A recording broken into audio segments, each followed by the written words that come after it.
আমার নাম ফারজানা আফরিন। আমার হোম টাউন দিনাজপুরে। আমি হোম ইকোনমিক্স কলেজ থেকে পড়াশোনা করেছি। আমার অনার্স মাস্টার্স শেষ করেছি শিল্পকলা ও সৃজনশীল শিক্ষা থেকে। আমাদের রিটেনের পরে আজকে ভাইবা ছিল। আমাদের ভাইবা আলহামদুলিল্লাহ ভালো হয়েছে, কারণ আমাদের ভাইবাতে সাধারণত প্রশ্ন করা হয়েছে আমাদের সাবজেক্ট বেস।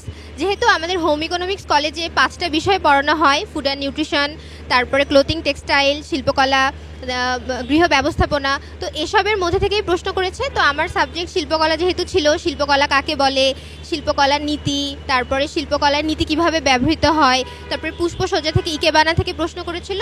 তো প্রিপারেশান নেওয়ার ক্ষেত্রে বলা যায় যে আমাদের যে সাবজেক্ট ওয়াইজ পড়াশোনাই করে এসেছি, আর বিগত সালের প্রশ্নগুলো একটু পড়েছিলাম, পাশাপাশি এমনিতেই যে আরও জিকে থেকেও একটু পড়াশোনা করে এসেছে। এখন আমাদেরকে যেহেতু সাবজেক্ট ওয়াইজ থেকে প্রশ্ন করেছে, তো নেক্সট যারা প্রিপারেশন নেবে তারা মোটামুটি প্রশ্নগুলি এবং বিগত সালের প্রশ্ন প্লাস হচ্ছে আমাদের বেসিক পড়াশোনাগুলি করে আসলেই মনে হয় পারবে। আমার নাম মুসাবান শাহিনা খাতুন। আমার জেলা হচ্ছে যশোর। আমার সাবজেক্ট ছিল আজকে গার্হস্থ্য অর্থনীতি। আমার ডিপার্টমেন্ট ছিল রিসোর্স ম্যানেজমেন্ট অ্যান্ড এন্টারপ্রেনারশিপ। তো বোর্ডে যখন আমাকে প্রথমে প্রবেশ করানো হলো, প্রথমে আমাকে জিজ্ঞাসা করা হলো যে নাম কি, তারপর আমি কোন ডিপার্টমেন্ট থেকে পড়েছি, এরপরে আমার সাবজেক্ট ওয়াইজ প্রশ্ন করেছিল, যেমন গৃহ ব্যবস্থাপনা কি, গৃহ ব্যবস্থাপনা প্রিয়সনা বলতে কি বোঝা হয়, তারপর খাদ্য কি, পুষ্টি কি, খাদ্য উপাদান কতটি, এতটুকুই। আমার নাম হচ্ছে অমিত গোস্বামী। আমি মৌলভীবাজার জেলা থেকে এনটিআরসি এর 18তম শিক্ষক নিবন্ধনে অংশগ্রহণ করছি। তো ভাইবা দিয়েছি আজকে, মোটামুটি ভালোই হয়েছে ভাইবা। এখন দেখা যাক কাঙ্ক্ষিত ফলাফল কি আসে। নতুনদের উদ্দেশ্যে বলবো যে প্রিলি পরীক্ষা দেওয়ার পরই আপনারা বসে না থেকে রিটেনের জন্য পড়াশোনা করবেন। সবার জন্য শুভকামনা। এটা তো আসলে এই যে অর্থনীতি, আমার সাবজেক্ট হচ্ছে অর্থনীতি, ওই অর্থনীতির কিছু বেসিক কোয়েকশন আছে, যেমন চাহিদা যোগান, তারপর হচ্ছে গিফেন দ্রব্য, বিকল্প দ্রব্য, পরিপূরক দ্রব্য, এইগুলো থেকেই প্রশ্ন করছে। আমার নাম তামান্না আফরোজ। আমি দিনাজপুর জেলা থেকে এসেছি। আমার আজকের ভাইবার বিষয় ছিল সমাজবিজ্ঞান। তো ভাইবার ভিতরে 3জন স্যার ছিলেন, 3জনই স্যারই অনেক আন্তরিক ছিলেন।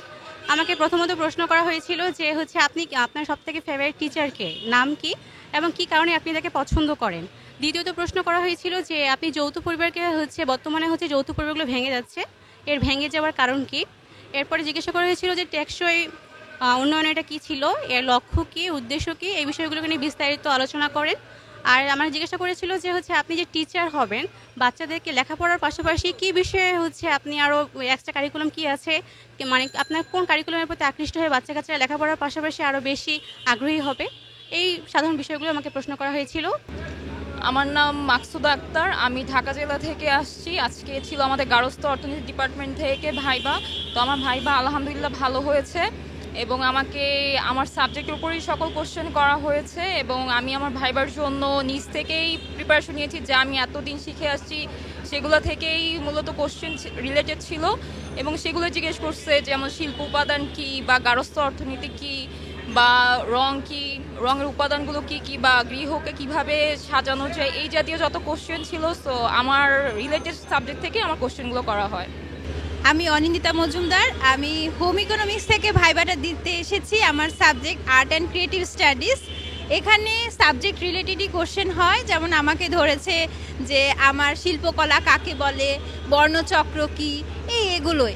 আর বাইরের সাবজেক্টের থেকে কিছু কিছু পড়তে হয়। আর আপনার যে প্রশ্নগুলো এসছে আমাদের পরীক্ষা বিগত বছর, ওগুলো দেখলেই পারা যায়। আর এইখানে শিক্ষকতা পেশা বলতে গেলে এটা একটা নোবেল জব বলতে পারি আমরা। আর এটা মেয়েদের জন্য বিশেষ করে একটা ফ্রেন্ডলি একটি জব, এর জন্যই আমি পছন্দ করি এই